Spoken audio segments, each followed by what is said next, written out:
let's talk about the schedule. We are here with JB Long, the voice of the Rams, and we now know when we're playing certain teams. There's a lot of what did you circle first? What did you notice first? And one of the things, of course, we're going to hopefully get from JB is what he thinks that the team's record will be. Of course, way too early, but MJD said 15-2. So we're going to get JB's answer before the episode ends. But what were your initial thoughts? What a cool, interesting opener. There's some not as many primetime games this year. What did you make of it when you first saw? Yeah, well, first, I love nerding out to all this. I don't know why it means so much to me. Like, these opponents have been set for many months, if not longer. But for some reason, the when and the where and the order, it means a lot to me. Maybe it's because I can tell my kids, like, hey, this is when you're going to be able to see the Rams at SoFi Stadium again. Maybe because it's I can turn to my wife and say, good news, I'll be home for Christmas. Things like that are not insignificant around these parts. But I think the schedule is just a concept until schedule release, and then it becomes something that you actually start to anticipate and work toward from a team standpoint. I was at the facility yesterday, and to see the players on the grass and in the cafeteria and in the weight room, you can't tell me it didn't mean something to them to know that CJ Stroud and Houston are going to be there in now 115 days, right? Like, that is really something to start pulling towards. And I think overnight now, having reflected on it, I liked it initially, the schedule. I think I appreciate it even more now. Tyler and Erin, I think it's challenging because it was always going to be the toughest schedule in the NFC West by virtue of finishing first in that division and traveling the most miles in the NFC. But I also think it's fair and it's chock full of opportunity to send messages along the way, early and often and consistently, that they really are the team that they've kind of built themselves up to be over the last couple of drafts and what they did in this free agent class. Could you even find the motivation to feel slighted and to carry a chip on your shoulder when you have as many 10 a.m. regional kickoffs as you do national primetime appearances? That's probably not how I would spin it, because those 4 Sunday games that are in the featured national window are meaningful to me too, and I think are a testament to the team that the Rams can be. But yeah, if you want to find motivation in this schedule, it's right there for the taking too. When I first saw the schedule, my first thoughts were the Rams can go maybe 5-2 at worst, 4-3 at their bye. I mean, that Houston game, I'm already excited for that game. I mean, get CJ Stroud coming in the building, that Texans offense, and then you have the Rams. That's an early litmus test for the Rams.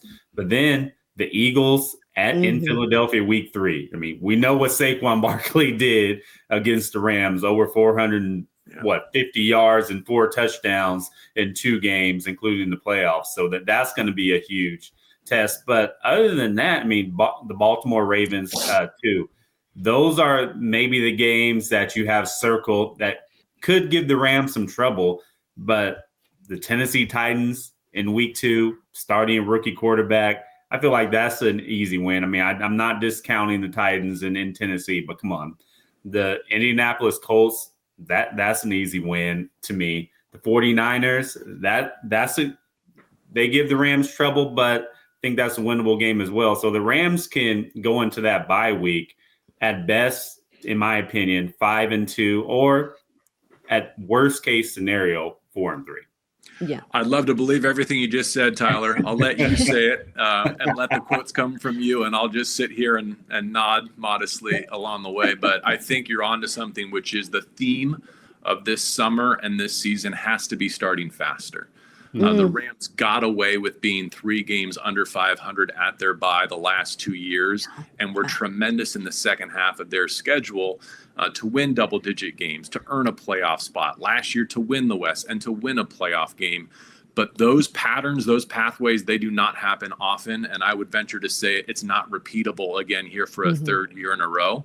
So because they play the international series, they take on the Jags in London, they have the luxury of configuring the middle part of their schedule, right? Going to Baltimore before that trip across the pond, and then having their bye right in the middle of their schedule in week 8. It divides the season almost in half perfectly. And I think that's what every coach would want. and it sets the Rams up for success. I really believe that. It's incumbent upon them to make the most of that opportunity, and they need the good fortune health-wise they didn't have last year in particular to capitalize on that opportunity. But nonetheless, the way you laid it out, I think, is fair. You front-load the schedule with the AFC South, and you're going to know whether or not you're ready to defend the NFC West based on how you do in those first 3-4 games, and certainly in the first 7 before you hit your bye.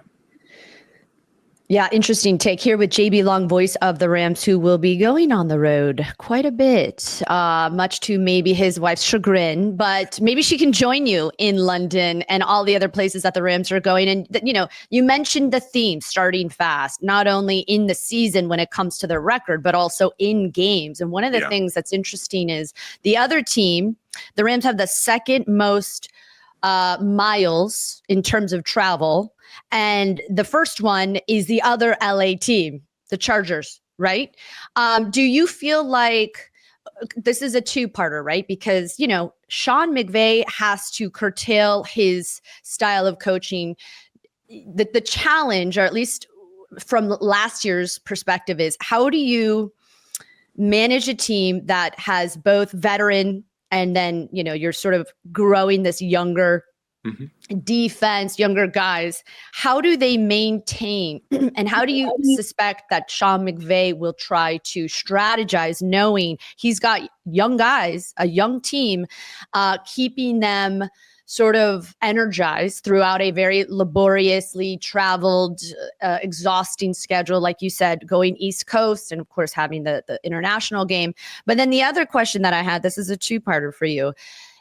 I think this is interesting, is the NFL's obsession with global expansion compromising the competitive fairness for those teams that are on the West Coast? Yeah, there's a lot there. We could do a whole series on that. I think it's going to be tough to put the toothpaste back in the tube. I mean, I think we're only going one direction in that regard. And if the miles are too much for the Rams to handle this season, look out next year, because they're going to be no lower than second in the league in miles traveled in 2026. At least this season, they're giving up a road game in Jacksonville for a road game in London, right? So it's not a home property. It's a year in which they already are playing 9 away games compared to 8 home games. Next year, that will tilt in the opposite favor, though they're going to play one of those in Australia. So I think this has kind of been one of the secret ingredients of the success of the Sean McVay era, is balancing that dynamic between seasoned veterans who have earned their space on the roster and their respect to manage their weeks in a way that enables them to be at their best on game day. I think that started with the Andrew Whitworths of the world. Aaron Donald is another similar example, where you trust those individuals mentally, physically, emotionally to be ready when the lights come on. And so if you give them veteran days off, or what he likes to call above the neck days, you trust that that's not going to impact your team's performance. And I think those reps have really allowed that next wave of Rams talent to develop and to thrive. And this is a much younger, much different roster. But now, instead of Big Witt and Aaron Donald, it's the likes of Tyler Higbee and Matthew Stafford and Rob Havenstein and some others. And I do think health and health management and travel and circadian rhythms and all those things are things that, Sean and Reggie Scott take very seriously. And I mentioned the potential slight that could be perceived from having all these 10 a.m. East Coast games. I think you have to look at the silver lining of that, which is maybe you're not playing Philadelphia on Sunday Night Football in a featured manner like we all expected they would and should. But instead, you get to go there in September. Hopefully the sun will be out. You kick off at 1 o'clock Eastern time. It's just a business-like week-to-week schedule. I don't think any Rams opponents will have byes before they face the Rams. So it evens out in other ways. And I think in terms of staying on target and on task, getting back to Los Angeles in the second leg of all those travel trips at a reasonable hour on Sunday really sets them up to get back on schedule Monday morning, which is one of the hardest things to do. I mean, imagine getting back from Philadelphia or Baltimore at 3-4 in the morning on Monday to start a new week, as opposed to where they'll be, in the first part of the schedule. it's life in the league. You can't change it. So why complain about it? Just find ways to play it to your advantage. I think that's what Sean McVay has done so tremendously in becoming the franchise's all-time winningest coach.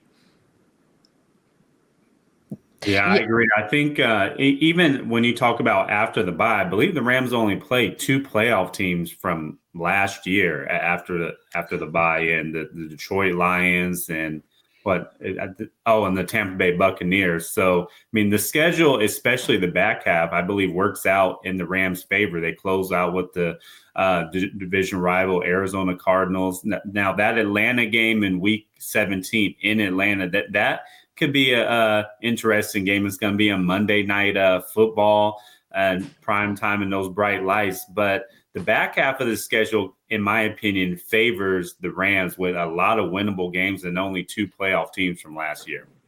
Tyler, I wonder if this caught your attention too. A lot of times the league will signal the teams they expect to contend for divisions and playoff spots based on where they match up in December and January. If I'm reading tea leaves, I think there's a reasonable interpretation that could be made that the NFC West could come down to LA and Arizona. And what I mean by that is I was surprised to see that the 49ers are done and off the Rams schedule by week 10? And that they finish with a couple of games against the Cardinals, who I think have taken another nice step forward this offseason in December and January, including that Week 18 finale. So whether it'll play out that way, we shall see. But I think there's an understandable case to be made that the league is at least anticipating that possibility in the way they set their TV schedule. And then you mentioned the Atlanta game, and I think that's worth diving into, right? Because Raheem Morris and the Falcons made that day one draft trade to get back into the first round. The Rams essentially bought themselves an extra first round pick next year by moving back 20 spots. And so think of the stakes that could be there on that Monday night in Week 17. I think that's a really worthy Monday Night Football choice. And it's coming off of the second Thursday night football game. And I think that's, in addition to the bye, that's something that I always look for is how many Thursday nights do you have? And how are you set up for those Thursday nights? The Rams will play 2 of them this year, but they're spaced out nicely, one at the top and one at the bottom of the schedule. The Rams are home, importantly, on the Sunday before both of those short weeks, which I think gives them a running head start. They don't have to leave the time zone for either of those Thursday night games. And in particular, the Thursday night at Seattle in Week 16, it gives them an 11-day break around the Christmas holiday to set up for that closing stretch, that trip to Atlanta. And so the Rams have done a really amazing job capitalizing on Thursday night opportunities. And when you win on Thursday night, it really does feel like a mini bye on the backside as you prepare for that next week ahead. And if the Rams can do that again this season on Thursday night at SoFi against the 49ers, on Thursday night in Seattle against the Seahawks, I really think that is a key to success in managing the current NFL schedule. Yeah, smart, of course. Nerding out with JB Long, the Rams schedule release here on Believe in Rams. Erin Coscarelli with Tyler Dragon. Okay, so like you said, 2 Thursday night games. They had 6 primetime games, I want to say, last year, only 4 on the docket this year. And going back to what you said with regards to playing the East Coast, at the very least, a lot of those games earlier, so not so much for the Rams to have to worry about when it comes to cold weather games. Taking a look, we want to be respectful of your time. I know we're going to wrap up soon. Are we able to get a record from you? Are you allowed to? Your colleague MJD said the Rams were going 15-2. I mean, when you look at the schedule, for me personally, I'm saying that they're going to lose 4 games. I'm going to double MJD's. I'm going to say 4. I'm padding it, although I think that there are what, in my opinion, looks like no-brainer games. Some could be trap games. When you look at the schedule, are you contractually allowed to give us this yet? I don't want to get you in trouble with the Rams. I don't think I've ever gone on record with like a win-loss prediction, and I'll keep it that way, but I will tap dance around your question and try and satisfy the interest in a different way, which is to say this. first of all, I love Maurice Jones-Drew, and he's like a heat shield in that regard. If he's going 15-2, I'm not going to argue against him. I'm just going to let him take on all the inbounds. Although I will point out that he didn't predict that London game against the team that he starred for, the Jacksonville Jaguars. He kind of just left that open-ended, which is classic MJD. But here's something I have not said nor written publicly yet that I'll share with you here on Believe in Rams for the first time, because it's one of my visions or ambitions for this 2025 edition of the Rams. They've checked every box, or seemingly every box, in the Sean McVay era, save for this one that I'll get to in a second. They played in 2 Super Bowls. They've won a Super Bowl. They've won the division. He's been coach of the year. He's produced a Triple Crown winner, an offensive player of the year. The one thing that they haven't done is be that number 1 overall seed. And in the current playoff structure, that is the ultimate. I know it didn't go the Lions' way last year. I remember when the Rams were fortunate to have the bye at the start of their Super Bowl journey in 2018. But it's different now with 7 teams in each conference getting a playoff spot and only the one getting to rest. And the Rams have kind of built in those buys for themselves by resting starters in weeks 18 in prior years. But I do think this is a team capable of winning more games than any team in the NFC, even though their path will be very difficult. And I think that's rightfully the vision that should be cast for this group. Because of their head coach, the coaching continuity, bringing Stafford back, the draft classes that they've stacked in the last couple of years, adding the free agents that they did, like Devontae Adams and Coleman Shelton and Poona Ford. Like, I think this team is telling you in every way, shape, and form, they're built for this year. They're built for this moment. And if that's true, then whatever the record or the win total ends up being, you should be thinking over, and you should be thinking 1 seed bye in the NFC playoff picture. If the Rams get the 1 seed, I mean, I like the way you're thinking. It'll be a pleasant surprise. But when I'm looking at the other teams that could potentially get the 1 seed, I mean, the Eagles' schedule is a gauntlet. I mean, it seems like they're on national television almost every week. And then you have the Lions' schedule, and their schedule is pretty hard too, and they play each other as well. So those are the teams that are in contention for that 1 seed. And when I look at the Rams schedule compared to those 2 teams, yes, they play each other, but I think the Rams schedule is easier. And they're probably in a division where they have the least amount of competition, in my opinion. So I like the way you're thinking, JB. I do. I think the division matters, Tyler. And I have pointed this out, that I think one of the keys to the Rams bid for the postseason again in 25 could be teams they don't even play. I'm thinking of the Dallas Cowboys, for instance, who are going to be the first to challenge the defending Super Bowl champions. I'm thinking of the New York Giants, another division rival in the NFC East, the Chicago Bears in what was a really thick and productive and successful NFC North. How do the balance of power shift between Detroit and Minnesota and Green Bay and Chicago? I think we're both driving at the same point, which is, where do you stand relative to the peers that you're going to play twice in this schedule? I think there's every reason to believe that Arizona is ready to take the next step. I think those who are underrating the 49ers because they finished 4th are probably misstepping, because the Niners play one of the easiest schedules. Like, their nucleus is still pretty good, and they're teed up to be healthy and play a softer schedule. And then Seattle, I don't know. I don't know if they take a step backward. Clearly that opens an avenue for the Rams. But if they hold ground or improve in McDonald's second season, like that's really going to make things dicey for the Rams and the ambitions that I just laid out. Yeah. So who do you believe the Rams' chief rival is going to be next year in the NFC West? Is it going to be the Cardinals? Are they going to be the upstart surprise team, or San Francisco? To me, it's San Francisco. I think I agree. People are sleepy on the 49ers. They're going to be healthy. Yes, they lost Debo, but Brandon Ayuk is coming back. Trent Williams, Christian McCaffrey. I mean, we can go on and on about the players that they have. They need to solidify Brock Purdy's contract, but I think people are sleepy on the 49ers. Robert Saleh coming back. Like, I just think this has almost like a last dance feel to it, perhaps, for San Francisco, and their schedule is one that can be navigated, is fair, and even plays into their favor. Whether they or the Cardinals are the leading threat to the Rams it probably doesn't matter. I think they're both legitimate. I think Arizona played the Rams very well last year. In fact, believe me, I can spin this the other way too, and show you a couple games that had the Rams won, their path in the postseason might have been even easier and more successful. But I'm not naive to the fact that of the division games they won, like one was an overtime walk-off thriller where they had to get some fourth down stops and red zone interceptions in Seattle, right? You spin that one the other way, who knows? Down against San Francisco and you win it with a walk-off field goal. You win another game in San Francisco where you didn't even score a touchdown. Like, I'm not taking away anything from what the Rams accomplished. I'm just appreciative of how seasons and the paths they take, they're decided on a razor's edge. And whether it's a call or a bounce or an injury and availability, so much dictates wins and losses that we just can't have visibility to right now in mid-May. Yep. Yeah.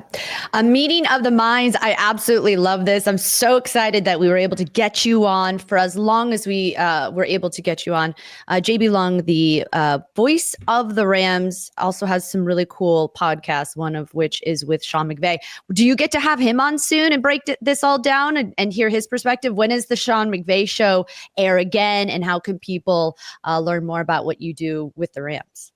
What is that first Sunday against Houston? I expect to sit down with him that first Monday thereafter. I guess that's another perk of this schedule, is with only 2 short weeks. Normally he dodges us on short weeks, understandably, like when he has to go Sunday to Thursday. I'm not that big a priority in his life for some reason, but with only 2 short weeks this year, Sean, if you're watching, let's make sure we do 15 Coach McVay shows. Ooh, it's always such a good listen. I will say too, as a respective media person, Sean McVay is very good to not just the fans, but he's very respectful to the media, and he gives you insight. He's not as close to the vest like a Harbaugh. I covered Harbaugh with the 49ers. He was a tough one.